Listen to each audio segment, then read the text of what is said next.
दिल्ली की रानी, नहीं चलेगी अब मनमानी।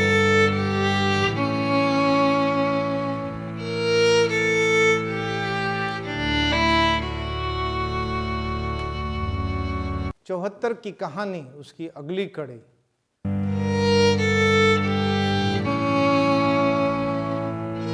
हम जेपीएम यानी जेपी मूवमेंट की बात कर रहे हैं और जेपी मूवमेंट में परिस्थिति यह थी कि एक तरफ आंदोलन व्यापक होता जा रहा था और दूसरी तरफ एकदम ही नहीं सुनेंगे यह इंदिरा का हठ। इसके बीच में जयप्रकाश नारायण ने यह प्रस्ताव रखा कि प्रधानमंत्री से उनकी मुलाकात हो और प्रधानमंत्री से यह मुलाकात हुई।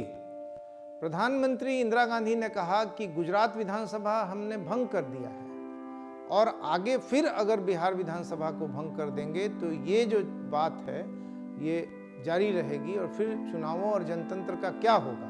इंदिरा गांधी का दावा था कि आखिर वो चुन करके आई हैं, उनकी सरकार बनी है, लोगों ने मैंडेट दिया है। इसके बाद जयप्रकाश नारायण आए और उन्होंने ये कहा, मैं सारी डिटेल्स में नहीं जा रहा हूँ, मैं आपके सामने प्रामाणिक तथ्यों को ला रहा हूँ।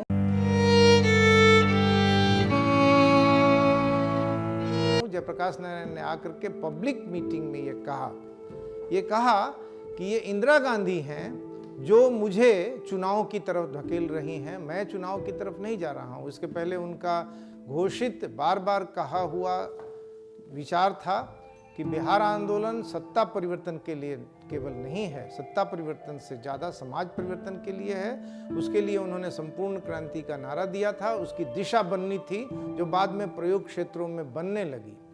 तो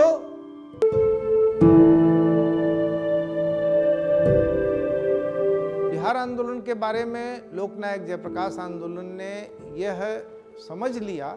इस बीच मार्च महीना 1975 में संसद तक मार्च किए और लोकसभा अध्यक्ष को ज्ञापन दिया गया।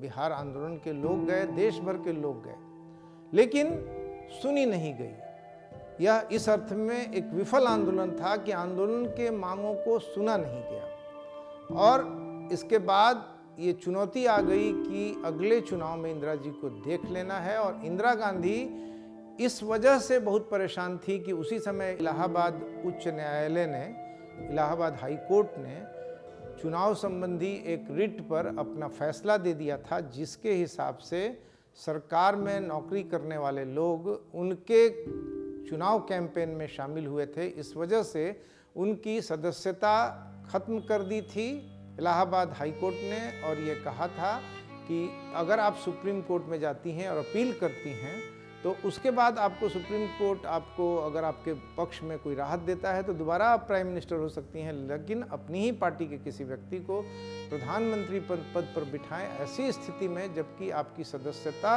ही चैलेंज्ड है, लोकसभा की सदस्यता, तो आप प्रधानमंत्री नहीं रह सकती हैं। इसमें से यह आंदोलन पटना से बढ़ते हुए दिल्ली चला गया। निश्चित तौर पर जयप्रकाश नारायण का ओरिएंटेशन था कि श्रीमती इंदिरा गांधी से मुकाबला करना है तो राष्ट्रव्यापी मुकाबला करना होगा और यह धर्म उनके ऊपर आ गया था।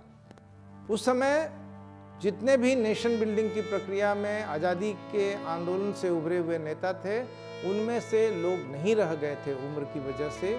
एक कृपलानी, जेबी कृपलानी जिंदा थे। जयप्रकाश नारायण के ऊपर यह महती दायित्व आ गया था, वो 74 आ गए थे। तो मैं अपनी बात यहीं समाप्त करता हूं कि बिहार आंदोलन के कार्यक्रम की कड़ी में ही आगे के वर्षों में दिल्ली ये आंदोलन आता है और दिल्ली से एक चुनौती खड़ा करता है इंदिरा गांधी के उस शासन के प्रति जिसको जयप्रकाश नारायण ऑटोक्रेटिक दिशा में, तानाशाही की दिशा में बढ़ती हुई एक सरकार कह रहे थे। और उन्होंने अपने नारों में स्वभाव से विपरीत ये शामिल कर लिया था कि सुन लो ए दिल्ली की रानी, नहीं चलेगी अब मनमानी। उन्होंने कहा था कि जनता आती है।